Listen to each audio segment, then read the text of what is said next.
Good morning. Good morning. Thanks for having me. Thanks for being here. So, what's it been like for you guys doing this work around the evac centers? It's been very hectic, I guess, with the influx in people coming to the city. A lot of people don't know, really haven't been to the city before, maybe first time. So we're offering, what we do downtown, regular patrols, plus, giving people and engaging with them and trying to give them directions throughout the city.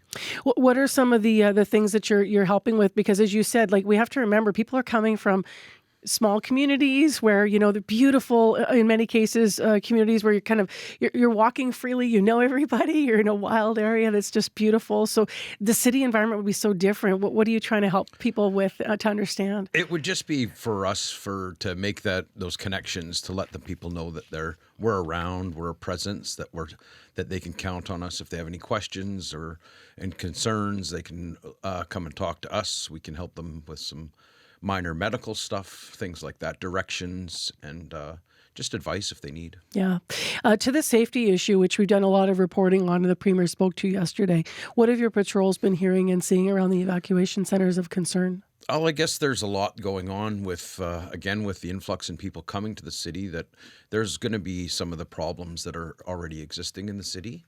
So we're trying to just kind of curb some of those activities and some of those problems that we're seeing along the way. Like what? Because I know that we've heard that there's even people that are like preying on evacuees. Yeah, I think there's some exploitation and probably some drugs that are happening throughout some of the locations. So we are working with DCSP, Downtown Community Safety, to bolster some of the patrols in the downtown areas. And then we're working with a Red Response crew.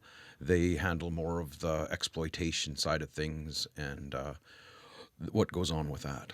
Our reporter, Brittany Greenslade, who is obviously the anchor of our television news, came back from Thompson, and she said there were elders outside the evac center. They were kind of on this 24-hour watch. I hope I have that right. They were in the evening.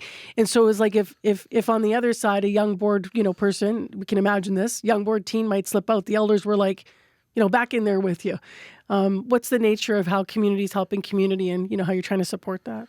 I think the youth probably would be the most vulnerable, being from the smaller reserves throughout Manitoba, coming to the city. Lots of distractions here, lots of things that they can see. And, some of them obviously coming from a rough situation up there right now with the wildfires going on. They might find that Winnipeg has some of those distractions, and we just want to make sure that everybody's safe. Yeah. Why do you think evacuees in particular are so vulnerable to being preyed upon? Beyond youth, what other groups are you most worried about here? Women as well, obviously, is a main factor as well, just because of some of the things that do go on throughout the city with exploitation and things like that. So we're going to keep an eye on that regards, and just trying to make sure that their stay is a welcoming stay, and that they have the proper resources that they need. Kevin, are police like around these centers? I mean, maybe this hasn't happened yet, or maybe you haven't witnessed this, but I'm just wondering, like, if someone is clearly, for lack of a better term, shady, and they're hanging out, and you know they're not supposed to be there, so they're there for no good reason, like they're going to either be preying on someone or doing something with drugs, or they shouldn't be there at the evac center. Are police able to sort of make arrests, send people away, or what have you been witnessing in that regard, or is it all sort of a little bit more subtle than that? I think some of the groups that are already patrolling in those areas are trying to curb some of that activity. There's many groups out there that are doing great work. I'd like to just acknowledge that. Please. Many of them are working hard to get food resources to people, clothing donations, things like that. We're taking donations as well.